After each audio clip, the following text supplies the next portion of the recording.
Good morning, friends. I hope you are enjoying your lectures in soft skills. And now we are going to start the writing section, and it will be followed by several lectures on different sorts of writing which you might come across not only in your day-to-day lives but also in your professional lives.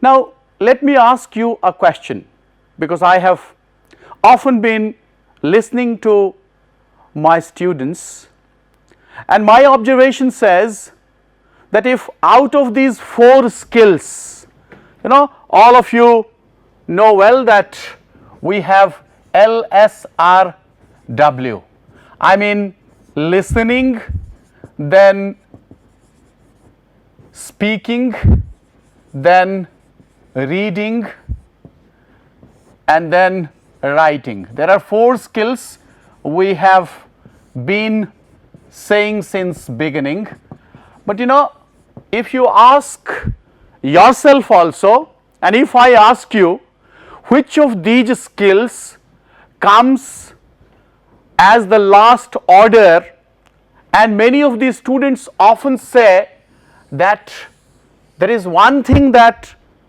they are very much averse to or they do not like is writing.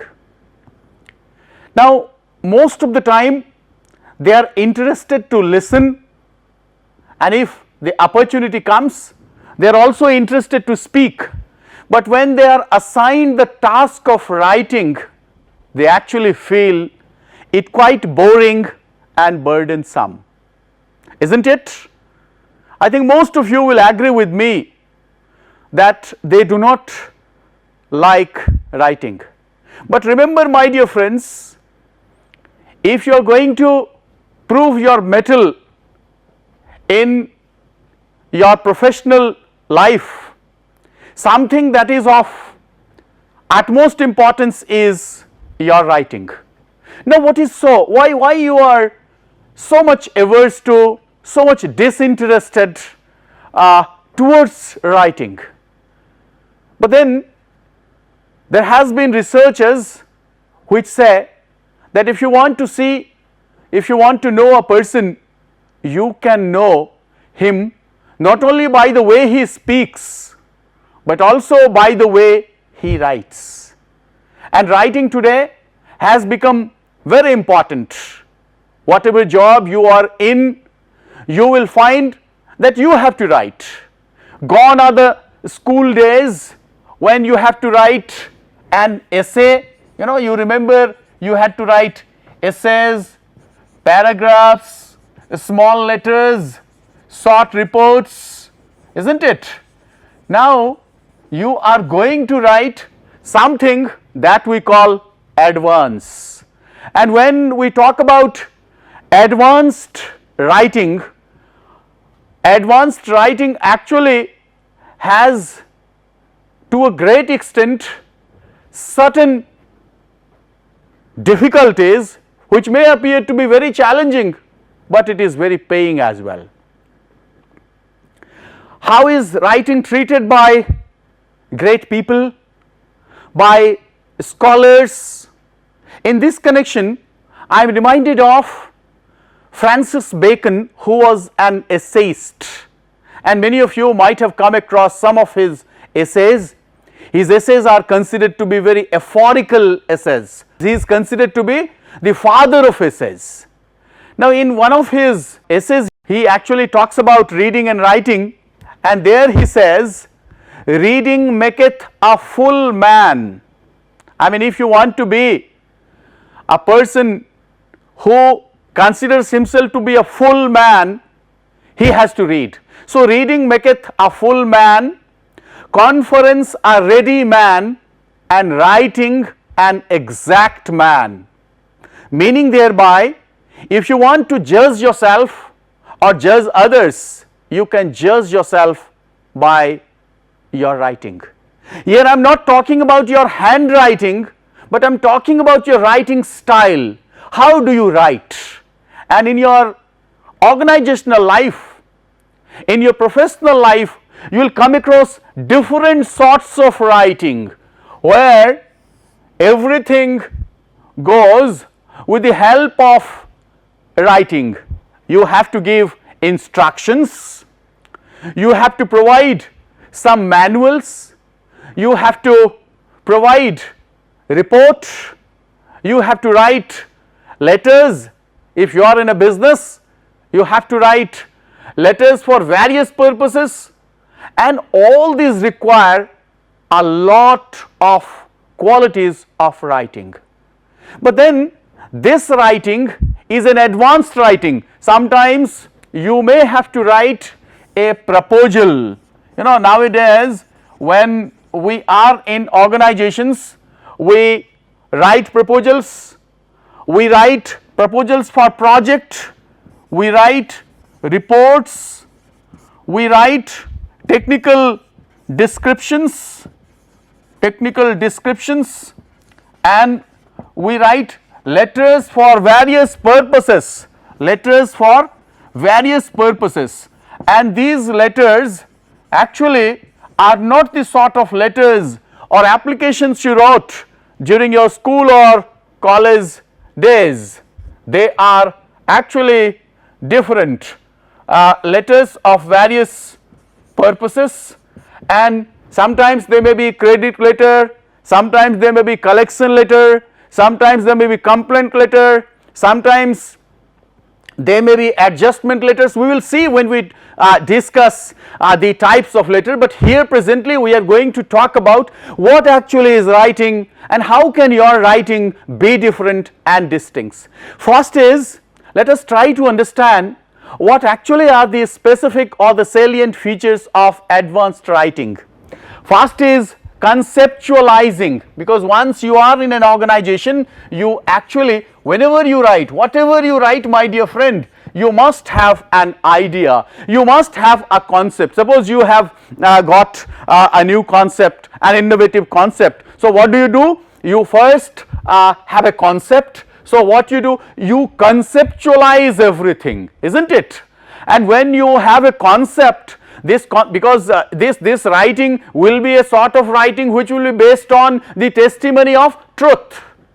It has to have a sort of objectivity, because this writing is a sort of scientific and technical writing, whether it is a sort of research paper, or it is a sort of project report, or it is a sort of project proposal, or it is a sort of technical description or whatsoever. You will find first you will have to have a sort of conceptualization. So you will have to conceptualize. Like when we were talking about communication, we first said that you as a sender must have an idea. But suppose you have a concept, you have developed a concept, that concept has to be testified on truth, and that is why a lot of research is essential. Whenever you write a paper, what do is you have a concept, and then in order to support, because you have an idea or you have an innovative idea, so in order to support it you have to do a lot of research. So it is actually your research that will support your line of thinking.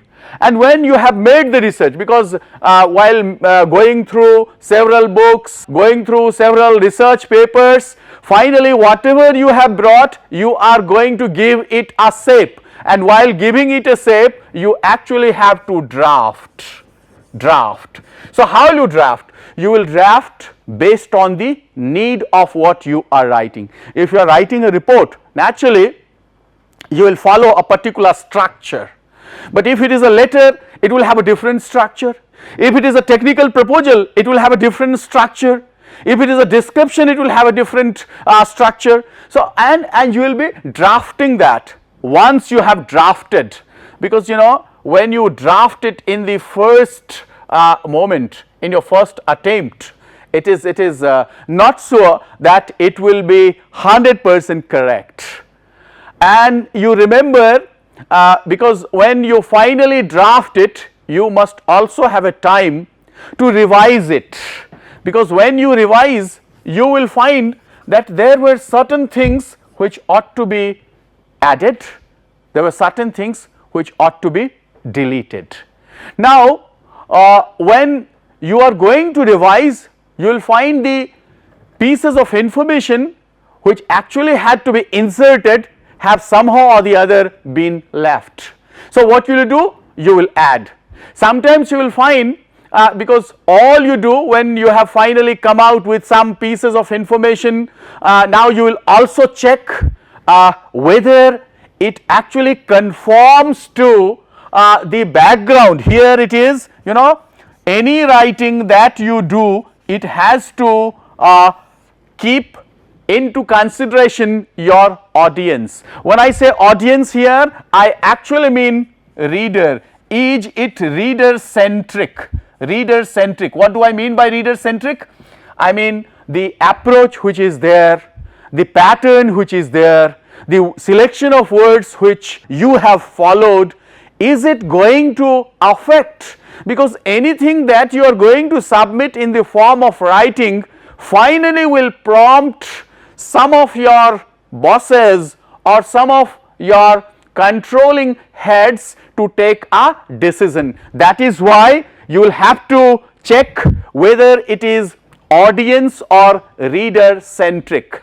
Now the question here is, whenever you are given a piece to write, first you must understand why you are writing this. Many people even do not ask themselves this question, why? Why you are writing it? For whom you are writing, my dear friend? So when you know the answer to this why and to answer to this whom, you will finally find yourself as to how you should write it. Depending upon your aim, every writing has got 2 or 3 aims. The first is that you are writing to express your ideas, you are writing to communicate your ideas. Sometimes this idea has actually to be conveyed as a piece of information, but it's not true always. Imagine there is a new product and you are going to write about this product, and maybe you are one of the members of the team which has developed this product. So now time comes that you are going to launch this product.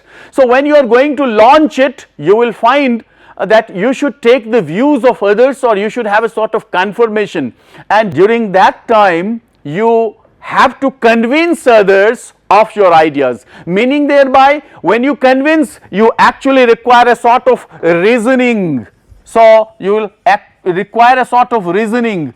Sometimes you also may have to persuade people, persuade your readers, persuade your audience. That is why, depending upon the aims, you will have finally to decide which way you are going to write. Now why do you think writing has its importance? Because in the beginning I have already told you that many people they often try to keep themselves away from this task of writing, but once they understand its importance, they will really feel interested to write. Now writing reveals your personality. Whatever you write, when a person is reading your writing, now he may not see you, but in a way he is trying to see what a sort of personality you are. And when I say personality, I do not mean only your ideas, your approach, but also your presentation style, your grasp over words, your grasp over language, your grasp over the approach. And even when you are not present there, in your absence, you are representing yourself. For example, all the books that you might have read or are reading, whenever you read that, you are imagining the figure of the writer. You are thinking about the writer's knowledge, you are thinking about his personality. And again, the way you have written, sometimes you might get certain responses or reactions by people and they say that it needs a sort of revision, meaning thereby he has already passed a message that your writing does not conform to the notions of correctness and the standards of language. Sometimes you, in your flow of writing, that is why time and again we say, when you write the first draft, let the first draft not go, let the first draft be revised, and unless you revise, you are not able to understand what are the shortcomings, because you either might be arguing or trying to convince, and while arguing or convincing you might take a stand, and that is why when you are giving a statement or you are putting one idea, it will be seen how your idea is being supported by relevant facts, how they are supported by examples and all. And moreover, writing is important because it serves as a record. Now many people might be thinking that nowadays in this age of digitalization, in this age of computers, writing has lost its relevance. But see, my dear friend, it is simply a transformation. What we earlier used to write with pen and paper, now it is through word processing, but then it also has a database, so it serves as record. Hence all of us when writing should see to it that our writing reflects our personality, our reasoning ability, our convincing attitude, our persuasive faculty, and all these are very important. Now what actually is the difference between an informative and persuasive writing? An informative writing simply informs. For example, you have gone to take stock of certain things. Now what do? You have actually a pro forma and you are simply ticking, it is a stock verification record. So what you are not going to do anything, you are simply putting whatever is there. So informative information has simply to convey the information as it is. But when you are trying to persuade, the persuasive writing has some other things to do. It not only explains, some people said this, others said this, one scholar says like this, and you are sometimes trying to contradict, sometimes trying to counter some argument, and you are giving your own say arguments. You also sometimes try to find out the fallacy in it. So your writing there becomes argumentative. For example, imagine you are going to write a thesis. You are going to write a dissertation. Now what you do there? You are putting your own ideas, but the tone is assertive. Of course you are reasoning, but you are reasoning by being assertive. You are trying to convince others. You have a concept, as I said earlier, and you are trying to extend this concept further by giving examples, but then you have to be reader centered. That is very important. Now there are ways of writing. I mean, something can be written directly, something can be written indirectly. Now which way should we go? And it again will differ from one situation to other, from one say circumstance to another. For example, when you are going to write effectively, you must understand the various features involved. First is directness. I mean, you might have at times heard people saying, whatever you want to say. When I say in writing, I mean express. So you have to express. Whenever you are saying something, you have to express, and here maybe you are expressing it very directly, isn't it? So direct information, directly. So there should be a sort of directness, because you are specifying something, you have to be direct. I mean, again here the question of language comes into consideration. Not saying something in a very roundabout, circumlocutus language, but then in a very plain, clear, candid manner. So in this case the language used should be easy. And how can language be easy? No language is difficult, my dear friend. It is actually the person who is using, he actually makes a language difficult or easy. So what can be an easy language? Again here will come how you are constructing your sentences, how you are taking words. Generally it is found that a sentence, if it has say 6 or 8 words, the sentence is simple. But then if somebody writes a sentence which has got 20 words, 30 words, it creates a lot of difficulty. It poses a threat to the reader, and that is why, as I have been saying, sometimes you are not able to, as a writer even, you are not able to connect between the subject and the verb. Moreover, the choice of words, again the choice of words also should be familiar.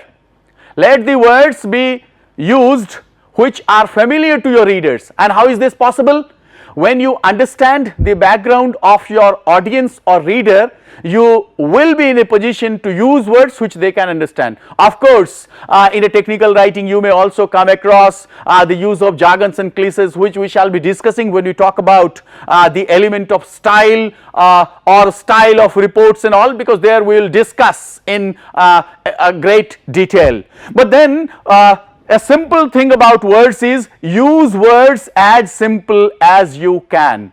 I mean, if you use a word which you know its meaning but others do not know, I think you have failed in the selection of the words. Sometimes there are words which may have more meanings than one. Words are very tricky, my dear friend. So as a writer you have to be a trickier one. So how you are going to use a word which may suit that entire issue, entire topic. Use words as per your needs. Do not make your writing very pompous or very wordy. That becomes when you are using too many words. But then sometimes, in order, because I have said that you have to be clear, but then do not sacrifice meaning in order to be clear.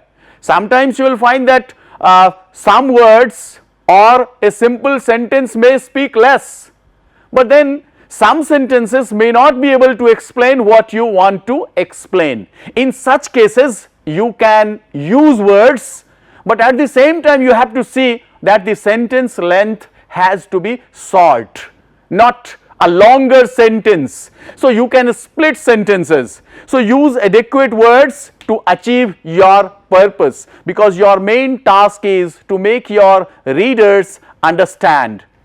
Then when you have done all these things, it is always better that once you start writing, it is better to make a sort of outline. What do we mean by outline? As a person, as a writer, when you know what you are going to write about and you have the data, make a tentative outline.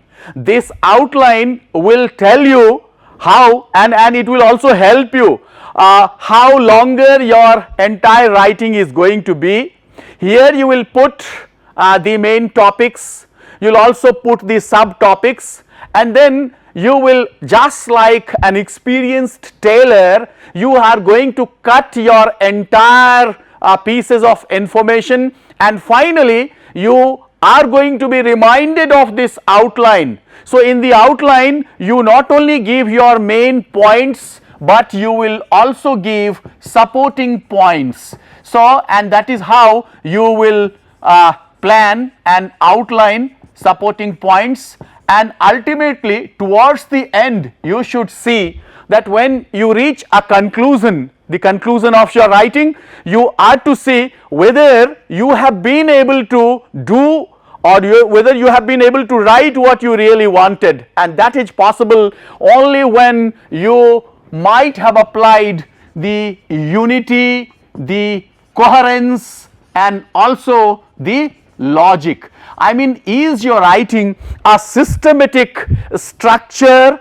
Is your writing based on a proper foundation? So that, and that, how is that possible? That is possible only when you put yourself in the position of your readers.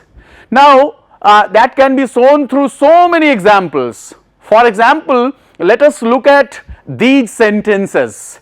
Now the first sentence you will find, you will do me a personal favor by submitting the report before 5 p.m. tomorrow. Now see, all the words chosen here are very simple, but then the way sentence begins, it actually has become longer. You will do me a personal favor. I mean, when you are working in organizations and writing for organization, then you have to maintain a sort of formality, and that is possible not only by making your sentences short, but by also saying that no smack of personal favors are there. So let us revise this sentence and then say, please submit the report to me no later than 5 p.m. tomorrow. Now see, this sentence appears to be more fresh if compared to the earlier sentence, and in a way you have actually started the sentence, and you will find that the verb has come just in the beginning, so there is no question of any confusion. Now you also, when you are writing, you also have to be aware of the patterns. So when I talk about patterns, what I mean is, since your document is technical and it has to stand true to the facts, hence you have to understand the basic pattern. There are 9 basic patterns, and it is up to you to decide which pattern you are going to follow. So let us throw some light on all of these, though you are already aware of these patterns from the names that they are based after. Direct plan. So a direct plan is when you are saying things in a very direct manner, and indirect plan is, you know, when there are things which appear unpleasant to you when you listen to a sentence which appears very unpleasant to you, you may have to write it in a very indirect manner. For example, you suppose when you are giving some good news, let that good news be given in a very positive manner, in a direct way. But in organizations you will find that at times you may also have to convey some bad news, and while conveying the bad news, it is always better to go through an indirect plan of writing, indirect way of expression. Then comes order of importance, and then chronology, then problem solution, causal, spatial, structural, functional, topical. Now when we talk about organization, and especially in terms of its direct plan, you will find all sorts of routine activities, they are written in a direct plan. Remember, the tone there is very neutral and it appears very pleasant, because whenever you are going to give people some good news, they are to follow the positive framework, and that is possible when you frame your sentences on the pattern of SVA, which we call subject, verb, and then agreement. I mean, there should be a proper agreement between the subject and the verb, and the sentence has to be active. And when I say sentence has to be active, keeping into consideration that this is reader centric, I mean reader centric document is one that has a you tone or a you approach. So when you are going to follow a direct plan, you will find that your sentences are pleasant and they follow and they conform to a you tone. For example, suppose you had complained against a product that was sent to you and was not received in a proper condition, or you had sent an invitation, you had sent a proposal. Now let us look at this sentence where it is said, the sentence begins with a very positive word, congratulations, your proposal. Now see, your proposal for the workshop has evoked interest among students. We advise you to send your lecture topics and journey plan. Now you had submitted a workshop proposal and it has been accepted, and that is why in a direct manner, when the sentence has been written and the sentence appears to be very pleasant. But sometimes things do not go the right way and things have to be conveyed. In such a situation, the statement or the piece of information may be unpleasant, may be negative. So, in such a case, it is better to have a delayed opening, and negative things have to be sent to the last, or sometimes it may be situated in the middle. I mean, it should be guarded on both ends. But on the other hand, towards the end there has to be a positive ending, as in this statement you will find, as this is actually the beginning of another letter. Thank you for your letter of application for the position of computer programmer.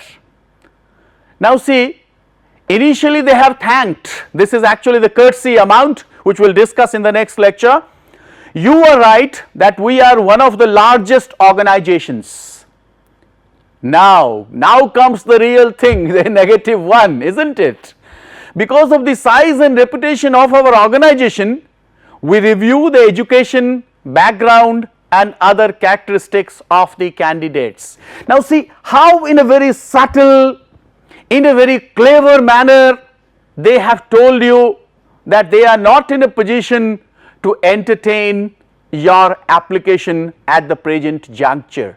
So this is how, when you write, this is simply an instance from a letter, but you may also have to write for some other purposes, and there also when you are going to say something which may not be welcome, that has to be done in the indirect plan. Then comes the order of importance, that is also one pattern. In such a situation, you have to create a sort of order, I mean something that is very important, that will come in the first, then the second most important reason and the third important reason. For example, suppose I have to write a recommendation letter, I have to recommend somebody, no? So in such a case, when I write the first sentence, I may say I recommend Mr. X for the position of HR manager. So in the first instance I have said the most important reason, but in the second one I have to give the second important reason and I have to support.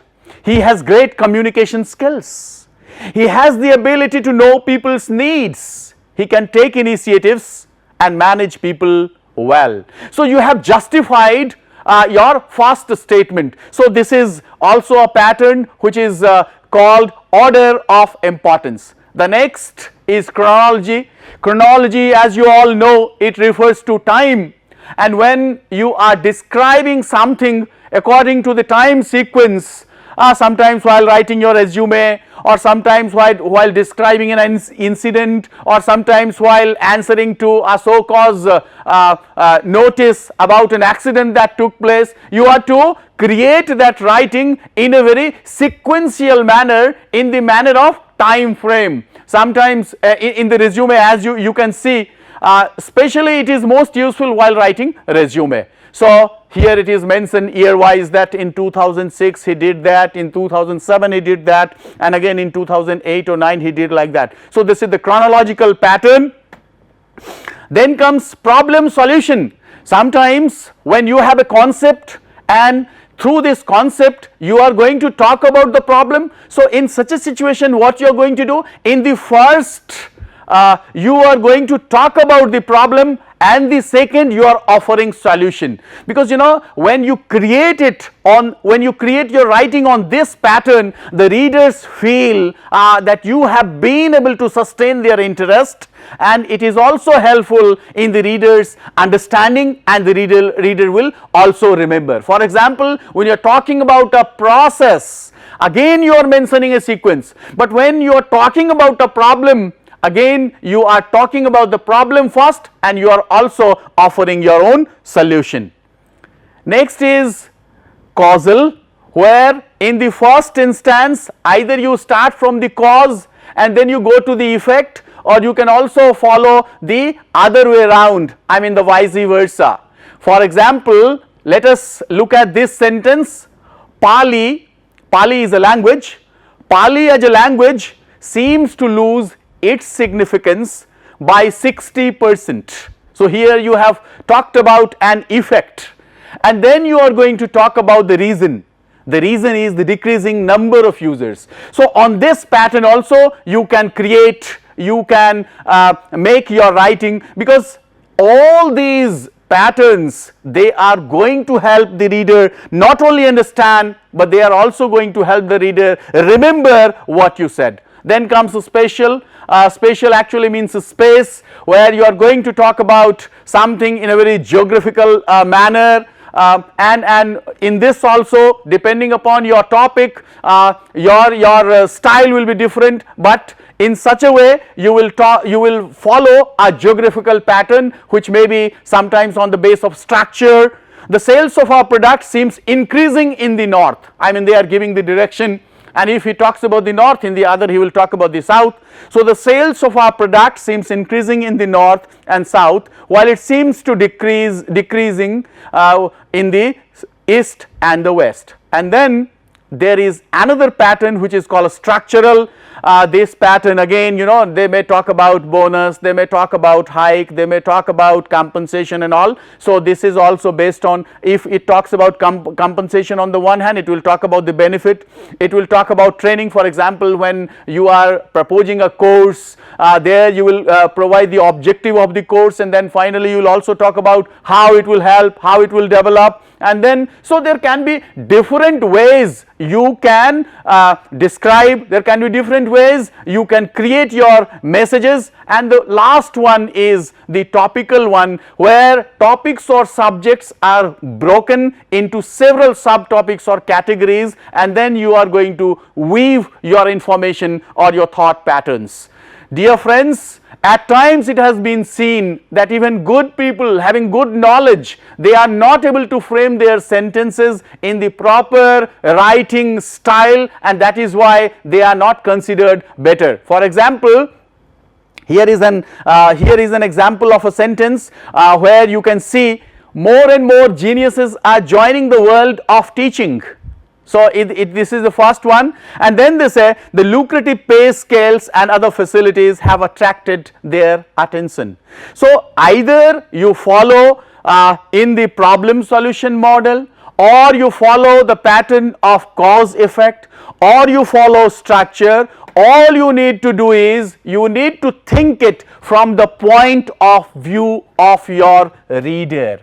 Writing is an art, as I have been saying and I will continue to say, but remember, it is also a sort of skill, and this skill has to be developed. And how can you develop that skill? Let us take a quote from a famous poet Alexander Pope's work, where he says, you have to feel that when you write something, you have a sort of edginess. And for that, his suggestion is, true ease in writing comes from art and not chance. You cannot be a chanced writer, and you cannot think that someday you will start writing suddenly very beautiful. No, it is actually a sort of exercise, it is actually a sort of art, and it requires practice, as those move easiest who have learned to dance. Meaning thereby, writing is a sort of art, and you have to put a lot of practice in order to make your writing not only impressive but also expressive. Please do remember that if we are in jobs, we are in organizations, it is actually the requirement of the time that we need to concentrate on our writing. We have been able to discuss what writing is and how we can try to be an effective writer. But then we will see how different occasions demand different sorts of writing, writing letters, writing reports, and what are actually the various nitty-gritties of effective writing we shall discuss in the lecture to follow. Till then, thank you very much. Have a nice day.